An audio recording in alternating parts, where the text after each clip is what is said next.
My dad mocked me for still renting at 38 and tried to hand me an entry-level job through my brother-in-law. I stayed quiet. Then he discovered I actually owned the building he'd been renting for years. My father was still talking when his color drained away. One moment he was holding his wine glass with the comfortable authority of a man who had just been generous, who had, in his own estimation, offered his disappointing daughter a lifeline in the form of a coordinator role at his son-in-law's firm entry-level benefits foundation, that kind of thing. And the next moment he was holding my phone against his chest like a man trying to stop a wound. I watched the blood leave his face. It went in sequence the way it does when the thing you've just realized is too large to process quickly. Forehead first, then jaw, then that particular grayness around the mouth that belongs exclusively to the moment when a person understands that the story they have been telling about someone confidently publicly for years was built entirely on a lie, not their lie. His dad. I said, "Did you need something?" He opened his mouth closed. It looked at the screen, looked at me. 11 people at my mother's Thanksgiving table, every single one of them waiting. My Uncle Gerald sat down, his fork reached for the pie knife, and cut himself another slice with the deliberate calm of a man who has decided the moment calls for composure. "Your daughter," Gerald said, not looking up. "Is your landlord Robert?" Just that flat factual, the way you read a number off a pressure gauge. My father looked at the phone at the notification he'd picked up off the table at the company name he'd written rent checks to for 18 months without ever once connecting it to the woman he'd just finished telling was the family disgrace. Crestview Holdings payment received. Elwood Apartments Unit 4B $47,200. His building my company 18 months of checks written to me. He just hadn't known it until right now. I finished my pie. Part 1. How you build something no one can see. Let me tell you what I actually do for a living because nobody at that table had ever asked. My name is Claire Hartwell. I'm 38 years old. I have a master's degree in finance from Ohio State, which I completed at night while working full-time at a regional development firm in Columbus. For the past 10 years, I have structured financing for commercial real estate acquisitions, which means I am the person in the room who figures out how to get a deal funded when the obvious path doesn't work. I negotiate with banks. I work with private lenders. I build holding company structures that allow investors to acquire and manage properties efficiently and with appropriate liability separation. I am in the specific vocabulary my father has never learned very good at my job. I started Crestview Holdings 4 years ago as a side vehicle, a small LLC, through which I began acquiring residential rental properties in the mid-range Columbus market. Nothing dramatic, a duplex first, then a 4-unit, then in year 2, a 12-unit building on the east side that cash flowed better than I'd modeled. By the time I acquired Elmwood Apartments, a 22-unit building on the north side, bought off market for $1 million. With a combination of refinanced equity from the earlier properties and a bridge loan from a lender I'd worked with professionally, Crestview was generating enough income that my salary had become functionally optional. I had not told my family any of this. Not because I was hiding it exactly more, because no one had asked. My father had decided sometime around my 25th birthday that I was the daughter who hadn't figured things out yet. Melissa was the success. 3 properties, a husband with a Tahoe, a mother-in-law who talked about her at book club. I was the one still renting, the one who needed guidance, the one for whom entry-level coordinator positions were identified and offered as kindness. Once a person decides who you are, they stop receiving information that contradicts it. I'd learned that early with my father. So I had learned to be quiet and to build things where he wasn't looking. There's a specific kind of satisfaction in that. I want to be honest about it. It is not entirely pure. There is some small, stubborn piece of me that had been waiting for the moment when the gap between who he thought I was and who I actually was would become impossible to ignore. I am human. I had a father who looked through me at every dinner table for 15 years. Of course, some part of me was keeping score, but I had not planned Thanksgiving. That I want to be clear about. What happened at my mother's table was not an ambush. It was an accident. The specific kind of accident that only happens when a person has been building something real and patient for a long time, and someone else's carelessness makes it visible before you're ready. Part 2. The table. Thanksgiving at my mother's house runs on a schedule that has not materially changed since 1994. Cocktail hour at 4:00, dinner at 6:00, dessert at 8:00. My father at the head of the table, my mother at the foot, Melissa and Derek on one side with their children, assorted relatives filling the rest. My Uncle Gerald, my father's older brother, has been coming since I can remember. A retired civil engineer from Dayton who says very little and observes everything, which makes him the most comfortable person in the room from my perspective. This year, Cocktail Hour featured Derek explaining real estate fundamentals to anyone who would hold still long enough. Derek owns 3 properties and a GMC Yukon Denali. I know the trim level because I looked it up and it is 1 level above what makes sense for his demonstrated income, but that's Derek's business, not mine. He had found me near the cheese board. The thing people miss, he said, holding up a cracker to illustrate a point that did not require illustration. Is that appreciation is the whole game. Cash flow is secondary. He paused meaningfully. You should look at REITs. Low barrier to entry. Good for people just getting started. I said that was really helpful. Derek nodded, satisfied. He had no idea he was explaining the secondary market to someone who had spent the previous Tuesday reviewing a refinancing term sheet on a property worth 8 times his annual salary. I let him finish. I let him feel useful. This is a skill I have developed over many years of being underestimated in professional settings. The ability to receive information I already have without correcting the person delivering it while storing the experience away in the part of my brain that keeps a very detailed record. Dinner started normally. My father opened with the observation that my cousin James had just been promoted. A corner office now. Can you believe it? And from there, the conversation moved through the usual territories. Derek's properties, Melissa's kitchen renovation, the grandchildren's school performances, my mother's pie crust technique. I ate my turkey. I passed the sweet potatoes when asked. Then between the sweet potatoes and the cranberry sauce, my father turned to look at Melissa, but the words were aimed at me. Your sister has 3 homes, Claire, and you're still renting at 38. He didn't look at me when he said it. That was the part that landed hardest. Not the words which I had heard in various forms for years, but the direction of his gaze, as if the observation were so settled, so factual, so not worth looking at the recipient for, that he could deliver it while focusing elsewhere. 11 people heard it. Gerald's fork paused fractionally over his plate. My mother's mouth tightened the way it does when she has decided to let something pass. Melissa did her expression, that careful practice, neither wise nor smile she had been perfecting since we were in high school. I said, and reached for the cranberry sauce. My father circled back over dessert. He always does this. He plants a point, lets it breathe, then returns to confirm it took root. I talked to Derek about a coordinator role on the administrative side of his firm. Entry level, but it's a foot in the door. Benefits stability. He let Derek fill in the details. Derek named a salary. It was $4,200 less per month than what my father's parking space at Elmwood cost him. Not his rent, his parking space, the uncovered one beside the dumpster, which he had added to his lease at month 3 because the street parking on that block was tight. That's worth considering, I said. My father nodded, picked up his wine. He was finished with me. I reached into my coat pocket and placed my phone on the table, screen down between the water glass and the pie plate. I do this at every meal, not theater, just habit. The notifications distract me. More coffee, I said, and went to the kitchen. Part 3, the notification. I stood at my mother's kitchen counter for approximately 90 seconds. I added cream to my coffee. The right amount. I know the right amount without measuring, which is a small thing, but one I find satisfying. I listened to the sound of the dining room, which was the ordinary sound of 11 people between courses. Cutlery, low conversation, someone asking someone else to pass the rolls. Then the sound changed. Not dramatically, not with any announcement. It simply became a different kind of sound. The specific absence of sound that a group of people produces when they have all stopped what they were doing simultaneously. A table at rest sounds like noise in a particular key. A table that has stopped sounds like nothing at all but a weighted nothing, a nothing with mass. I walked back to the doorway, left to right. I read rooms this way. I do it professionally in meetings and negotiations, and I do it by reflex everywhere else. Derek, mouth open, both hands flat on the table. The specific posture of a man whose understanding of a situation has just been revised without his permission. Melissa completely still. Melissa is never still. She moves constantly, adjusting her hair, checking her phone, finding small things to do with her hands. Her stillness was more alarming than anything else in the room. My mother, one hand pressed to her throat.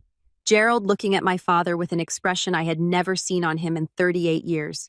My father holding my phone against his chest screen, facing him, face the color of old chalk. I walked to my chair, sat down, placed my napkin in my lap, picked up my fork, looked at him. Dad, did you need something? He had looked at the notification before he understood what it meant. I know this because of what he'd seen. A payment confirmation from Crestview Holdings, the management company name, on the tenant portal, the property address that matched the one he'd written on forms for 6 years. The amount? $47,200, the quarterly installment on his commercial lease for the retail space he occupied on the ground floor of Elmwood, which he had recently expanded. His business, My Building, 18 months of payments made promptly on the first of each quarter to a company whose principal he had never thought to look up. Gerald said, "Your daughter is your landlord, Robert." The silence afterward was of a quality I have no adequate description for. It was not angry silence, not yet. It was the silence of 11 people recalibrating simultaneously, running backward through every dinner, every comment, every entry-level coordinator role offered as charity, every still renting at 38. Every moment at every table where I had been the daughter who hadn't figured things out yet. Running it all backward, I finished my pie. Derek found his voice first, and what he said changed everything. Part 4. What Derek said. How much is the building worth? He said it quietly, leaning slightly forward, looking at me with an expression I had not previously seen on Derek's face. Genuine, unperformed interest. Current appraisal is $2.8 million, I said, but I'd value it closer to 3.1 based on where the market's moving in that corridor. Derek sat back, did a brief private calculation behind his eyes. And Elmwood is one of how many? That portfolio is 4 properties, currently 91 units total. The number landed around the table. My father had not moved. He was still holding my phone, still facing the screen as if the notification might change if he looked at it long enough. The wine glass sat untouched in front of him. Melissa said very quietly, "Claire, just my name, nothing else." But in the way she said it, something shifted between us. Something that had been calcified for years by the dynamic my father had built. The 2-tier system in which she was the success and I was the cautionary tale. Something cracked. I didn't know, she said. "I know you didn't," I said. My Uncle Gerald refilled his coffee, set the pot down with the deliberateness of a man performing normally as a service to the room. "Robert," he said to my father, not unkindly, "you might want to put the phone down." My father set it on the table slowly. He was looking at me now, really looking for the first time in years, with the particular focus of someone seeing a person rather than a category. I looked back at him. I did not feel triumph. I want to be honest about that because the story would be cleaner if I did. What I felt was something quieter and more complicated. The specific exhaustion of a person who has carried a version of themselves that no one believed in for so long that the vindication, when it finally came, had nowhere obvious to land. I said, "Did you still want to give me Derek's colleague's number, the coordinator role?" I said it without cruelty. Factually, my father looked at his plate. He didn't answer. Part 5. After the table, I went home that night to my apartment, a 2-bedroom in the short north, which I own in the sense that it is one of the residential units in a small, mixed-use building that Crestview acquired 14 months ago. And I sat on my couch with a glass of wine and my laptop, and I did not feel what I had expected to feel. I had expected relief or release or the clean, finished feeling of something long overdue arriving at last. What I felt instead was tired. And then beneath the tired, something else. A low, persistent ache that I recognized eventually as grief. Not dramatic grief, not the grief of acute loss, the slower kind, the grief of something that has been true for a long time and has only just been acknowledged. My father had never been curious about me. He had formed a view and furnished it comfortably and never once tried the door. That was not Thanksgiving's fault. Thanksgiving had simply made it visible. I opened my email. There were 3 new messages. The first was from my property manager at Elmwood, a woman named Sandra Briggs, who had been managing residential properties in Columbus for 16 years and who ran the building with the specific competence of someone who takes genuine pride in her work. "Hi, Claire. Hope you had a good holiday. Tenant and 4B asked about early lease renewal. Want me to handle or loop you in routine?" I told her to handle it. The second email was from my accountant, a man named Paul Renier at Renier & Associates. CPA, 20 years in commercial real estate taxation. Meticulous to the point of occasionally being annoying about it, which is exactly the kind of accountant you want. He had sent the Q3 distribution summary for Crestview. I had read it earlier in the week, but I opened it again and looked at the numbers. Net operating income across the 4 properties, $312,400 for the quarter. My father's coordinator job offer, $51,800 per year. benefits foundation, that kind of thing. I closed the laptop. The third email was from Melissa, sent at 10:47 p.m., an hour after I had left my mother's house. Can we have lunch? Just us. I feel like I've missed something important about who you actually are, and I'd like to fix that if you're willing. I sat with that for a long time. Then I wrote back, yes, call me this week. Part 6. The conversation. I didn't expect my father called on the Monday after Thanksgiving. 8:14 a.m. I was at my desk with coffee reviewing a purchase agreement for a 15-unit building in Westerville that I had under contract and was planning to close before year-end. I let it ring to voicemail. He called again at 9:30. I let that one ring too. At 11, he sent a text. My father does not text. He considers it insufficiently serious as a communication medium, a view he has expressed multiple times. So the sight of his name in my messages app was itself an event. Claire, I'd like to talk when you're ready. I stared at it for a moment. Then I put the phone face down and went back to the purchase agreement. I did not call him back for 4 days, not out of cruelty. I thought carefully about whether I was being cruel and decided I wasn't, but because I needed to know what I wanted to say before I said it, and I needed enough distance from Thanksgiving to say it without the wrong kind of edge. I called him on the Friday morning. He answered immediately.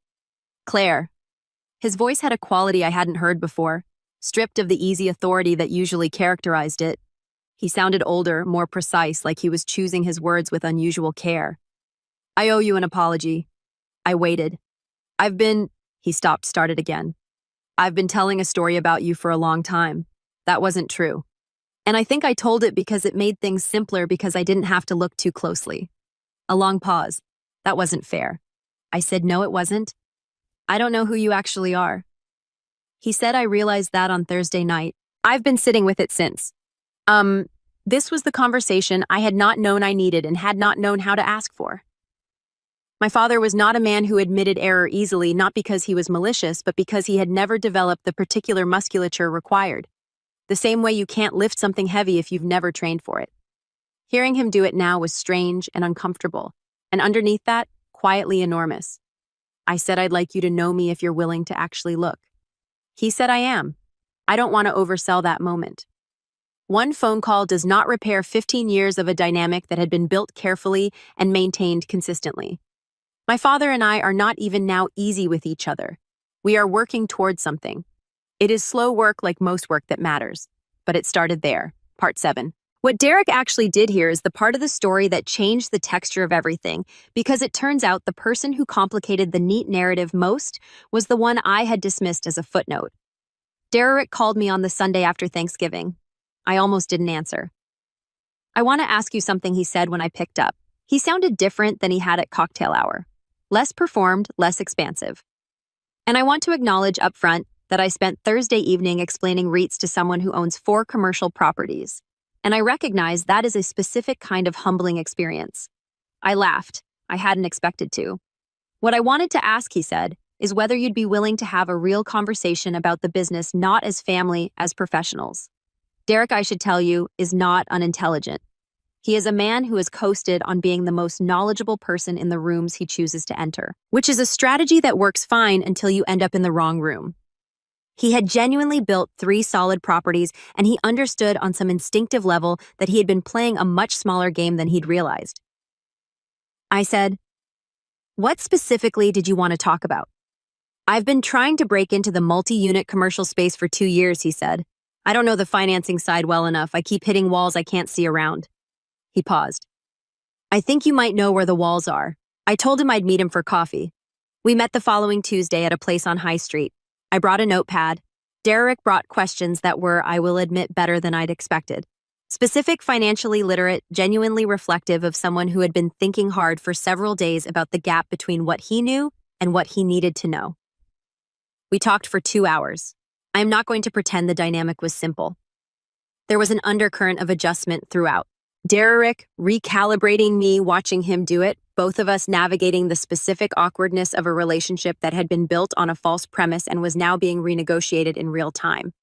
But there was something underneath the awkwardness that surprised me. He was teachable. Not in the eager, slightly desperate way of someone who needs to restore their ego. in the quieter, more useful way of someone who has genuinely revised their understanding of a situation and is willing to learn from the person who turned out to know more than expected. I sent him 3 articles and a financial model the following week, along with a note explaining the key leverage and debt service variables he'd need to understand before approaching commercial lenders. He read all of it and emailed back with follow-up questions that were smart enough that I answered them at length. I would not have predicted Derek. I want to acknowledge that clearly. I had written him off as a character, a prop in a story about being underestimated. He turned out to be more than that, which was useful information about the risks of my own clean narratives. Part 8, what I told my therapist. I want to include this section because otherwise the story is neater than it deserves to be. I have been seeing a therapist named Dr. Margot Finley for 6 years.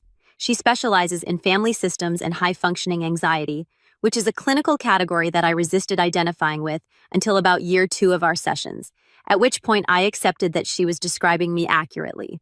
She is 60 years old, direct without being blunt, and has never once let me get away with a clean analysis of something complicated. I told her about Thanksgiving in our session the following week. She listened without interrupting, which is her professional habit. When I finished, she was quiet for a moment. Then she said, "How did it feel to be seen?" I said, "Good. I think you think there was something uncomfortable about it." I said, even though I'd been waiting for it. "Because the version of you that your father didn't see had become useful to you," she said. "It gave you privacy. It gave you the freedom to build without being watched. Being invisible protected something." I sat with that. "Yes," I said. And now I have to figure out how to be known by people who spent a long time not knowing me," I said. "Which is harder than being invisible," she said. "Yes, it is.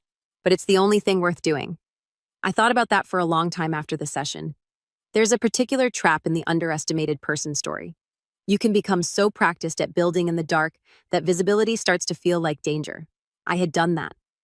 The silence at cocktail hour, the agreeable mem when Derek explained rights, the phone placed face down on the table. These were habits of concealment I had developed for self-protection and which had served me very well for years.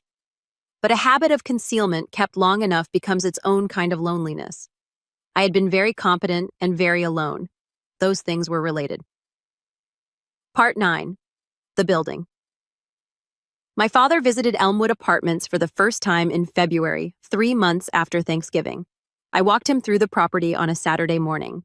Sandra Briggs met us in the lobby and gave him the operational overview with her usual dry efficiency occupancy rate, 96% maintenance response time, averaging under 48 hours. One ongoing issue with a second-floor unit's radiator that was scheduled for service the following week. My father listened to Sandra with the attentive expression he used in professional settings. He nodded. He asked a question about the HVAC system. A good question, actually, the kind that revealed he'd been doing some reading. Afterward, Sandra went back to her office and my father and I stood in the lobby. He looked at the ceiling, the floors, the updated mailboxes I had replaced in year 1, because the old ones were a constant tenant complaint and cost $3,400 to fix, which was one of the best $3,400 decisions I had made because satisfaction scores went up and turnover went down. "You built this," he said. "I acquired it," I said. "Sandra built the operation." "You know what I mean?" "I did. 4 years ago, I owned a duplex and a spreadsheet." I said, "That's all I had."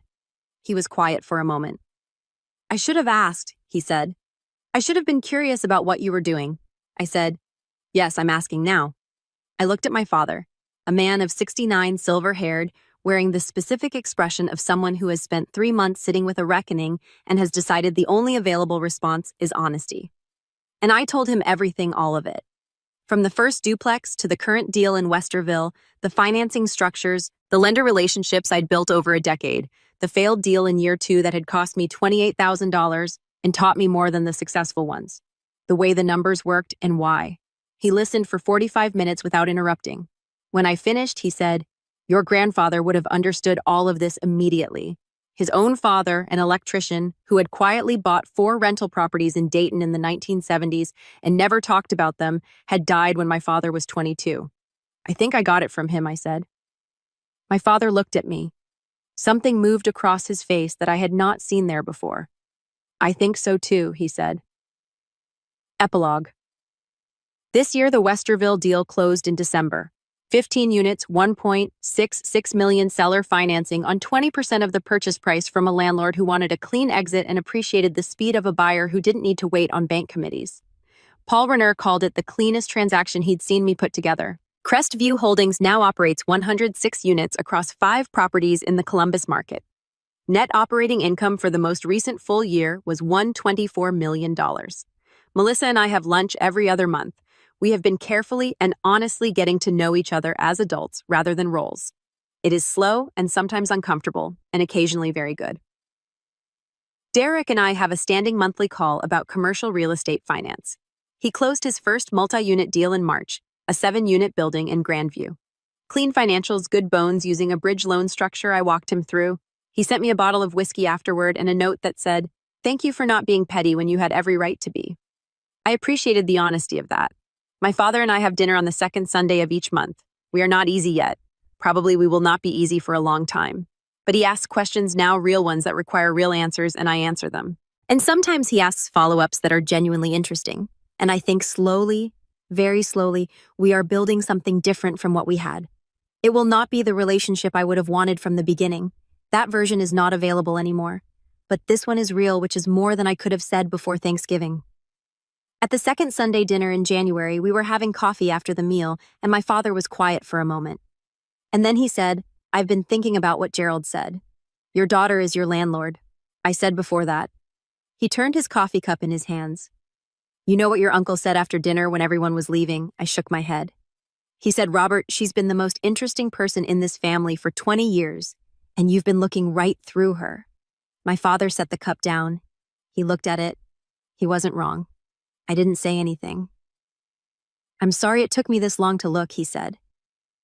I thought about Dr. Finley's question. How did it feel to be seen uncomfortable, I had said, and hard. But sitting across from my father in January in the small, honest space of a dinner that was still finding its shape, I thought also this. Also, exactly this. It turned out the most powerful thing I had ever built wasn't a building. It was the patience to wait until the right person was finally ready to rise.